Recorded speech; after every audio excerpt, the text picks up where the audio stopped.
Terima kasih Anda masih bersama dengan kami. Bagi Anda yang baru saja bergabung, kami hadirkan kembali 3 berita utama hari ini.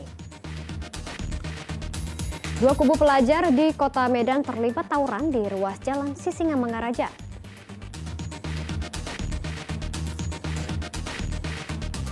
Jumlah rumah yang rusak akibat diterjang angin kencang disertai hujan deras di Kabupaten Serdang Bedagai pada Minggu malam terus bertambah. 3 orang dalam satu keluarga nekat merampok seorang pengemudi taksi online.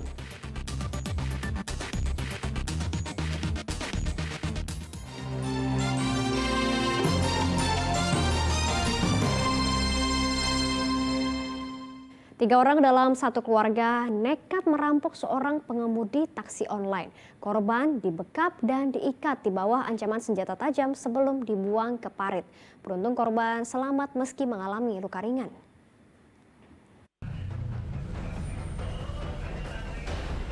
Tiga orang tersangka terdiri dari suami istri Zainuddin Tarigan dan Zeni Kartika bersama seorang keponakannya, AAT, yang masih berusia 16 tahun ditangkap polisi karena terlibat merampok seorang pengendara taksi online. Mereka merencanakan perampokan secara acak menggunakan order offline dari aplikasi WhatsApp. Ironisnya, saat beraksi, pasangan suami istri membawa anak mereka yang belum genap berusia 1 tahun. Samsul Bahri yang menerima order offline pada Sabtu malam 26 Agustus itu menjadi korban. Ia menerima order offline dengan rute Medan Marelan, Helvetia. Tiba di Jalan Asrama Helvetia, sambil menggendong anaknya, tersangka Yeni Kartika minta berhenti di ATM dengan alasan akan menarik tunai. Saat berhenti, tersangka Zainuddin dan keponakannya langsung membekap korban dan mengancam dengan senjata tajam. Dalam keadaan terikat dan dibekap, korban dipindahkan ke kursi belakang, kemudian dibuang di parit di kawasan Jalan Megawati, Kota Binjai. Para pelaku kemudian membawa mobil dan mengambil harta benda korban.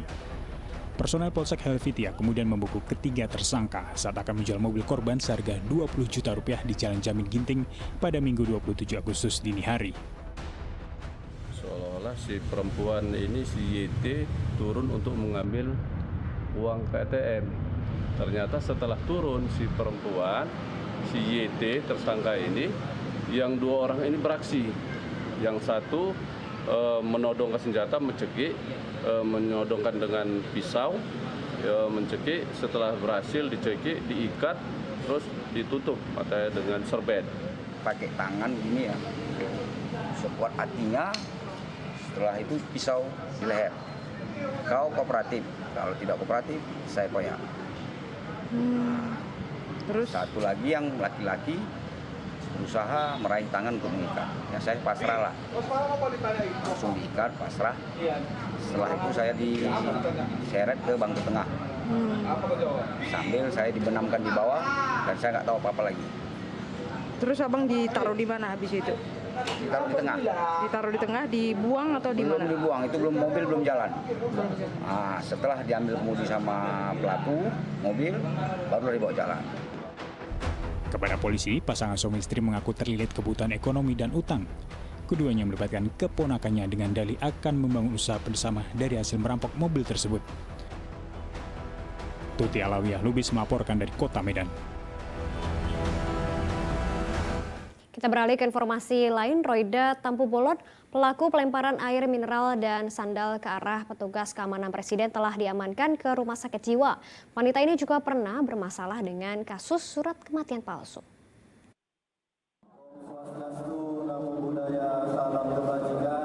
Acara Rembuk Kemerdekaan hasil besutan relawan Bobi Nasution di Gedung Serbaguna Deli Serdang berlangsung pada hari Minggu kemarin.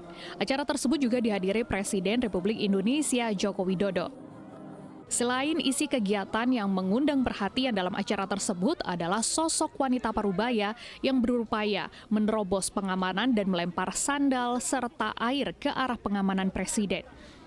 Wanita itu bernama Roida Tampu Bolon. Setelah ditelusuri, pada 2021 lalu, Roida disebut mengalami ODGJ. Setelah sempat diamankan, kemudian diserahkan ke Dinas Sosial Provinsi Sumatera Utara. Roida Tampu Bolon kini berada di Rumah Sakit Jiwa Muhammad Ildrep.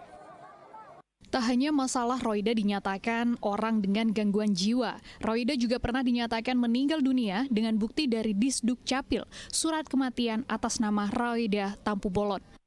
Kasus pemalsuan surat kematian tersebut telah dilaporkan ke Polres Samosir, kemudian dimediasi, lantaran pelapor kematian Roida merupakan kerabatnya sendiri. Laporan polisi di Polres Samosir tahun 2019 terkait dengan data kependudukan atau catatan data kependudukan yang menyatakan bahwa yang bersangkutan itu sudah meninggal dunia. Itu dikeluarkan oleh Disduk Capil Kabupaten Samosir. Kemudian yang bersangkutan melaporkan ke Polres Samosir dan berproses di Polres Samosir, kita tangani, kemudian diberikan ruang mediasi oleh Polres Samosir dan kasusnya alhamdulillah sudah selesai. Kalau yang terkait dengan kejadian kemarin itu diamankan oleh sejumlah petugas pengamanan dibantu oleh juga relawan dan masyarakat. Yang bersangkutan diajak keluar, kemudian diserahkan kepada pihak keluarganya. Informasi yang saya terima dibawa ke dinas sosial dan dinas sosial menyerahkan kepada Rumah Sakit Jiwa Medan. Meski sempat rusuh beberapa menit, acara Rembu Kemerdekaan tetap berlangsung dengan baik. Acara tersebut mengundang para pemuda untuk mendapat pemahaman tentang politik di Indonesia. Tutia Lewe Lubis melaporkan dari Kota Medan. Jaksa Agung Muda Pidana Umum mengunjungi situs budaya di Desa Salaon Tonga-Tonga, Kabupaten Samosir. Dalam kunjungan ini juga untuk mempelajari budaya penyelesaian masalah secara adat yang mengedepankan musyawarah serta tidak diselesaikan melalui jalur hukum.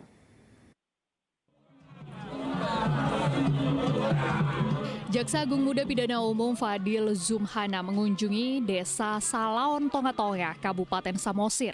Kegiatan kunjungan ini dalam rangka mendukung kearifan lokal budaya Batak di Biu Salaon, Sitolu Hai Horbu dalam penegakan hukum lebih mengedepankan restoratif justice atau penyelesaian masalah yang diselesaikan dengan cara musyawarah tanpa melalui jalur hukum.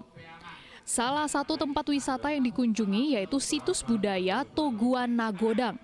Menurut tokoh adat Biu Salaon Sitolu Hai Horbu, situs budaya Toguan Nagodang dahulu digunakan para raja Biu Salaon sebagai tempat untuk menyelesaikan sengketa warga secara adil dan berkeadilan. Lembaga adat juga menjelaskan tentang penyelesaian sengketa secara adat dengan menampilkan sebuah drama. Bahwa Toguan ini adalah tempat untuk penyelesaian berbagai masalah oleh Raja Biu Salaon. Dan usianya sudah hampir lebih 200 tahun. Jadi adapun pidana itu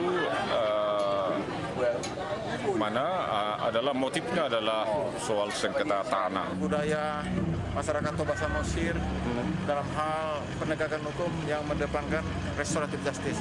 Karena ini budaya ini begitu tua, kita hanya menghidupkan kembali budaya ini supaya menjadi tradisi kita dalam penyelesaian perkara di luar pengadilan melalui kearifan lokal, mengedepankan penyelesaian oleh tokoh-tokoh adat, tokoh masyarakat, tokoh agama, dan penegak hukum dalam hal ini kejaksaan.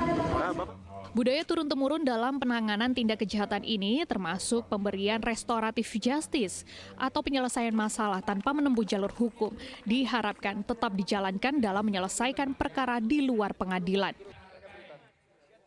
Yana Asmara melaporkan dari Kabupaten Samosir.